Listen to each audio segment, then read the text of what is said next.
வாக்காளர்களின் வாக்குப்பதிவு விவரங்களை வெளியிட தேர்தல் ஆணையம் இவ்வளவு தாமதம் செய்தது ஏன் உட்பட பல்வேறு கேள்விகளை முன்வைத்து இந்திய தலைமை தேர்தல் ஆணையருக்கு விடுதலை சிறுத்தைகள் கட்சித் தலைவர் திருமாவளவன் கடிதம் எழுதியுள்ளார்.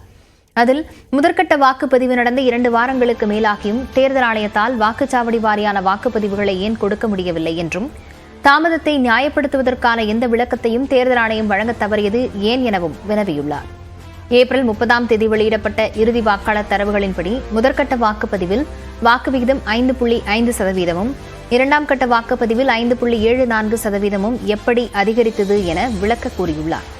ஒவ்வொரு நாடாளுமன்ற தொகுதி, சட்டமன்ற தொகுதிகளில் பதிவான வாக்குகள் போன்ற முக்கியமான புள்ளி விவரங்களை குறிப்பிட்டிருந்ததால் வாக்கு சதவீதம் அதிகரிப்பு அனைத்து தொகுதிகளிலும் நடந்ததா அல்லது ஆளும் கட்சி 2019இல் சரியாக வாக்கு வாங்காத தொகுதிகளில் மட்டுமே காணப்படுகிறதா என்பது தங்களுக்கு தெரிந்திருக்கும் என தெரிவித்துள்ளார்.